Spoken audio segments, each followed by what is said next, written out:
नमस्कार दोस्तों, एक बार फिर से आपका स्वागत है आपके अपने YouTube channel learn from home पर।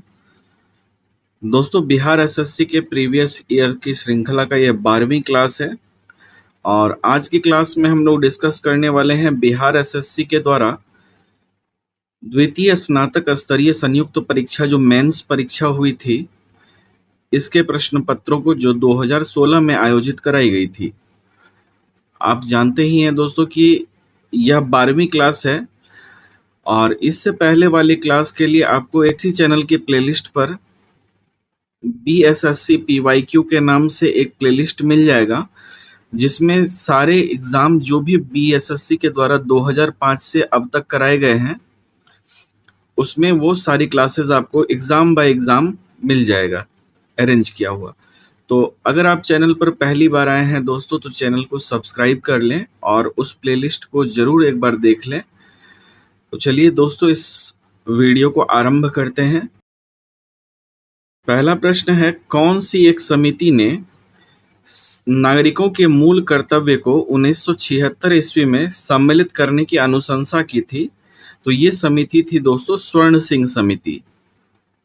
स्वर्ण सिंह समिति ने नागरिकों के मूल कर्तव्य को 1976 ईस्वी में सम्मिलित करने की अनुशंसा की थी।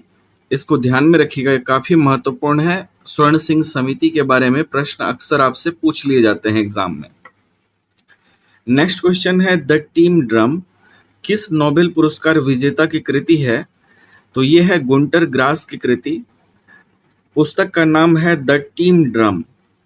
द टीम ड्रम जो है ये गुंटर ग्रास की कृति है। देशांतरों में कौन सी रेखा भारत की प्रमाणिक यामी उत्तर रेखा है? तो दोस्तों, भारत की प्रमाणिक यामी उत्तर रेखा जो है 82.5 डिग्री ईस्ट है। इसको ध्यान में रखिएगा।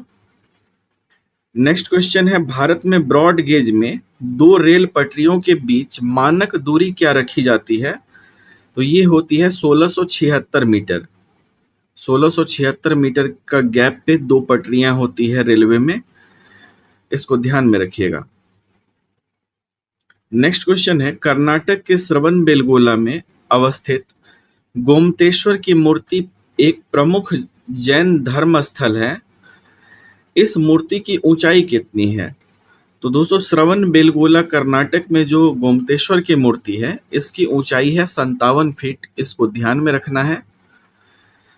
14वें वित्त आयोग के अध्यक्ष कौन थे? 14वें वित्त आयोग के अध्यक्ष थे दोस्तों YV रेड्डी।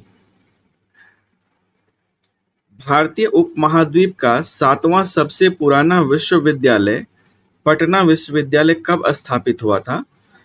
तो ये हुआ था दोस्तों 1917 ईस्वी में। साथ ही ध्यान रखिएगा कि यह भारतीय उपमहाद्वीप का 7वां सबसे पुराना विश्वविद्यालय है, जिसकी स्थापना 1917 में हुई थी। ए पैसेज टू इंडिया किनके द्वारा रचित है? तो ये जो है दोस्तों EM फॉस्टर के द्वारा लिखा गया है, ए पैसेज टू इंडिया। पुस्तक और लेखक से दोस्तों आपसे बराबर क्वेश्चन किए जाते हैं, तो आप एक लिस्ट बनाकर पुस्तक एवं लेखक को एक बार में पूरी तरह से कंप्लीट कर लें, ताकि आपको आने वाले निकट भविष्य में जो आपकी परीक्षा होने वाली है, उसमें आपको सहूलियत रहे। Among the believers India, a million mutinies तथा एन एरिया ऑफ डार्कनेस पुस्तकों के लेखक कौन हैं? तो इसके लेखक हैं दोस्तों VS नायपाल। तो दो पुस्तक का नाम दिया गया है, among the believers India, a million mutinies और एन एरिया ऑफ डार्कनेस। इन दोनों पुस्तकों के लेखक जो है VS नायपाल हैं। इनको ध्यान में रखिएगा। नेक्स्ट क्वेश्चन है, national mineral development corporation of India की हीरे की खान कहाँ स्थित है? तो यह दोस्तों पन्ना में है, मध्य प्रदेश में। National mineral development corporation of India का जो हीरा का खान है, ये मध्य प्रदेश के पन्ना में स्थित है। इसको ध्यान में रखिएगा। फिल्म पाथेर पंचाली किसके द्वारा निर्देशित थी? तो पाथेर पंचाली दोस्तों सत्यजीत राय के द्वारा निर्देशित की गई है। अंतर्राष्ट्रीय योग दिवस कब मनाया जाता है? तो अंतर्राष्ट्रीय योग दिवस जो है दोस्तों 21 जून को मनाया जाता है। नेक्स्ट क्वेश्चन है, सूर्योदय सबसे पहले कहाँ होता है? तो सूर्योदय जापान में होता है। जापान की राजधानी टोक्यो है। 35वें राष्ट्रीय खेल जिसका प्रतीक चिन्ह ग्रेट हॉर्नबिल था, कहाँ आयोजित किए गए थे? तो 35वां राष्ट्रीय खेल जिसका प्रतीक चिन्ह ग्रेट हॉर्नबिल था दोस्तों, यह केरल में आयोजित किया गया था। 35वां राष्ट्रीय खेल केरल में आयोजित हुआ था और इसका जो प्रतीक चिन्ह था ये ग्रेट हॉर्नबिल था, इसको ध्यान में रखिएगा। अगला प्रश्न है, मशहूर पेंटिंग हंस दमयंती के चित्रकार कौन थे? तो हंस दमयंती के चित्रकार हैं दोस्तों राजा रवि वर्मा। राजा रवि वर्मा से संबंधित प्रश्न आपको ऐसे भी पूछे जाते हैं कि राजा रवि वर्मा का संबंध किस क्षेत्र से है, और कभी कभी आपको इस प्रश्न को घुमा करके पूछा जाता है, जैसे अभी दे दिया गया इनकी पेंटिंग का नाम हंस दमयंती के चित्रकार कौन है, तो इसका उत्तर राजा रवि वर्मा है। तो ये क्वेश्चन दोस्तों इसको बार बार घुमा फिरा के पूछा ही जाता है साल 2 साल के अंदर पे बीएसएससी के द्वारा।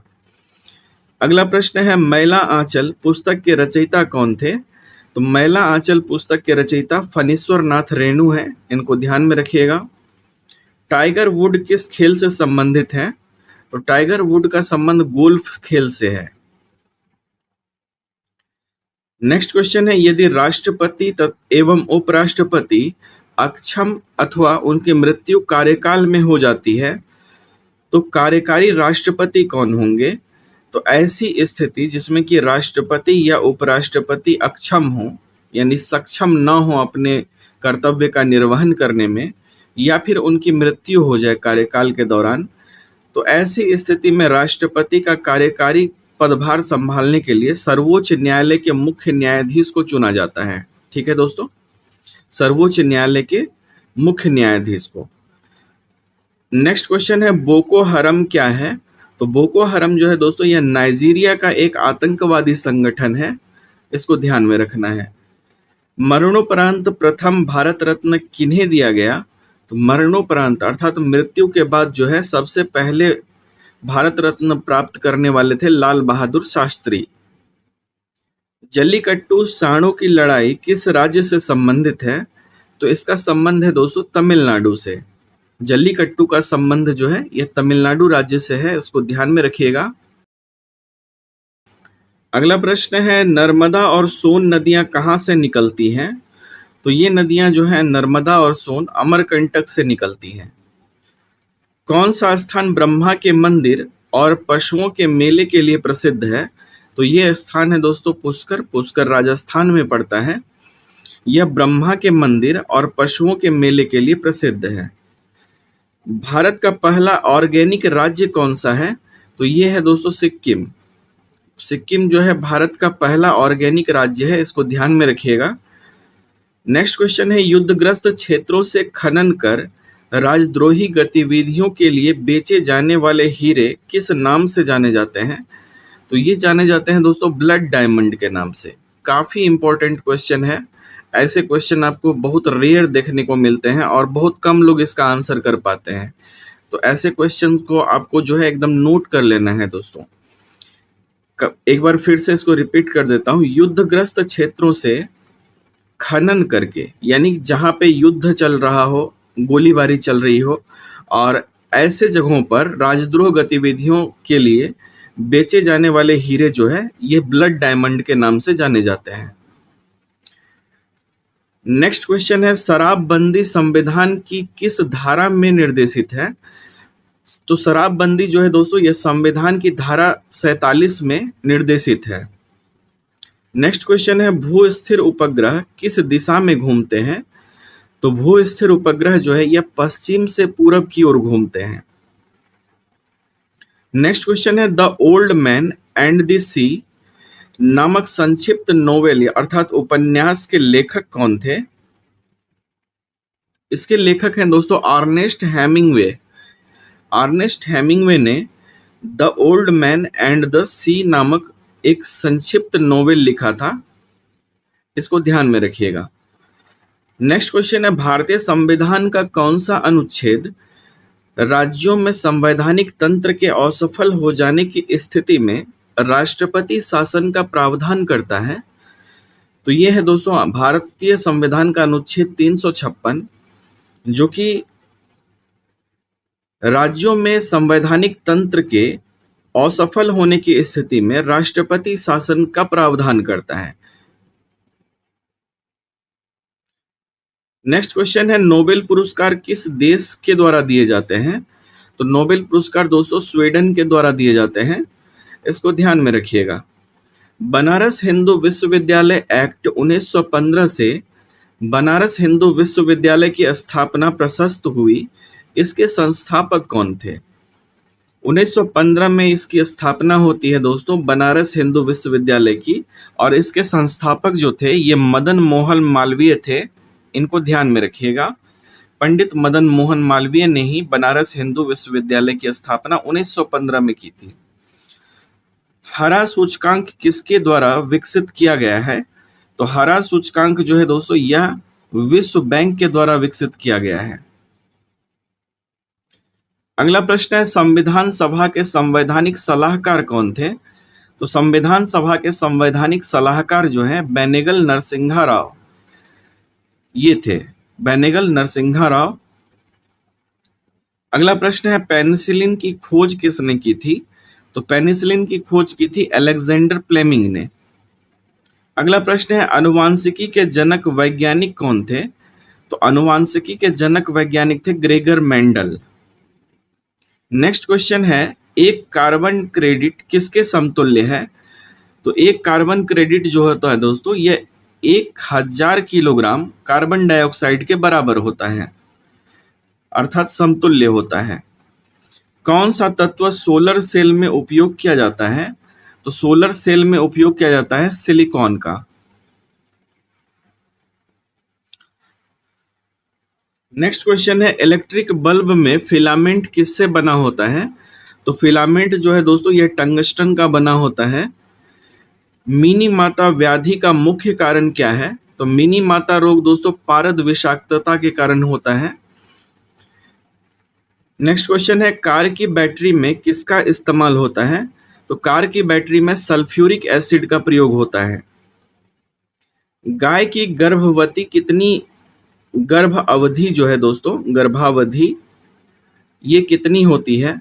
तो ये होती है 274 से लेकर के 280 दिनों तक। अम्ल वर्षा किनके द्वारा होने वाले पर्यावरण प्रदूषण के कारण होती है? तो अम्ल वर्षा जो होती है दोस्तों यह नाइट्रस ऑक्साइड और सल्फर डाइऑक्साइड के कारण होती है। अगर वातावरण में नाइट्रस ऑक्साइड और सल्फर डाइऑक्साइड का प्रदूषण का स्तर बढ़ जाए तो ऐसी अवस्था में जो है अम्ल वर्षा होने लगती है। नेक्स्ट क्वेश्चन है दोस्तों, पीतल एक मिश्र धातु है जिसके अवयव क्या हैं? तो पीतल मिश्र धातु का अवयव है तांबा और जस्ता। आपने ट्रिक पढ़ा भी होगा पिताजी, तो पिताजी हो जाता है क्या? तो तांबा और जस्ता। पी से हो गया पीतल और तांबा जो जस्ता, ठीक है। तो ये तांबा और जस्ता होता है पीतल मिश्र धातु। गन पाउडर किस मिश्रण से बनता है? तो ये बनता है दोस्तों चारकोल, सल्फर, पोटेशियम नाइट्रेट से मिलकर के। तो साइंस में अक्सर आपसे ये प्रश्न पूछे जाते हैं कि मिश्र धातु से संबंधित और ये किसका मिश्रण होता है, इस प्रकार के प्रश्न अक्सर पूछे जाते हैं। लोहा का शुद्ध रूप क्या है? तो लोहा का शुद्ध रूप होता है दोस्तों पिटवा लोहा, ठीक है।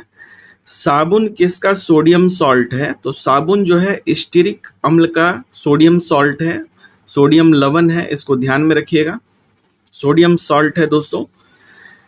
क्लोरोफिल एवं हीमोग्लोबिन में क्रमशः क्या युक्त होता है? तो क्लोरोफिल में दोस्तों मैग्नीशियम और हीमोग्लोबिन में आयरन होता है, तो मैग्नीशियम और आयरन पाया जाता है इसमें। नेक्स्ट है, अंतर्राष्ट्रीय इकाई पद्धति के अनुसार रेडियो एक्टिविटी की इकाई क्या है? तो रेडियो एक्टिविटी की इकाई होती है दोस्तों बैकुरल। नेक्स्ट क्वेश्चन है, कौन सा गहरा जामुनी यौगिक पदार्थ जो एंटीसेप्टिक एवं डिसइंफेक्टेंट की तरह उपयोग होता है? तो ये है दोस्तों पोटेशियम परमैंगनेट। इसका उपयोग एंटीसेप्टिक के तौर पर होता है और डिसइंफेक्टेंट के तौर पर होता है, इसको ध्यान में रखिएगा। वनस्पति तेल से वनस्पति घी बनाने हेतु किस गैस का उपयोग किया जाता है? तो इसका उपयोग होता है दोस्तों हाइड्रोजन का, हाइड्रोजनीकरण के द्वारा जो है वनस्पति तेल से वनस्पति घी बनाया जाता है। कोला पेय में कौन सी औषधि पाई जाती है? तो इसमें पाई जाती है दोस्तों कैफीन। दुधारू पशुओं में कैल्शियम की कमी के कारण क्या होता है? तो दुधारू पशुओं में अगर कैल्शियम की कमी हो जाए तो इसको मिल्क फीवर हो जाता है। ठीक है दोस्तों। नेक्स्ट क्वेश्चन है, ओजोन बायोस्फीयर को किससे बचाती है? तो ओजोन जो है दोस्तों ये बायोस्फीयर को बचाती है अल्ट्रावायलेट किरणों से, इसको ध्यान में रखिएगा। तो ये थी दोस्तों हमारी आज की क्लास। मिलता हूँ बहुत जल्द आपसे अगली क्लास में। वीडियो को प्लीज़ लाइक कर लीजिएगा, चैनल को सब्सक्राइब कर लीजिएगा ताकि आगे आने वाली वीडियो का नोटिफिकेशन सबसे पहले आपको मिल सके। तो मिलता हूँ आपसे दोस्तों अगली वीडियो में। तब तक के लिए अपना ख्याल रखें, अपनों का ख्याल रखें। जय हिंद।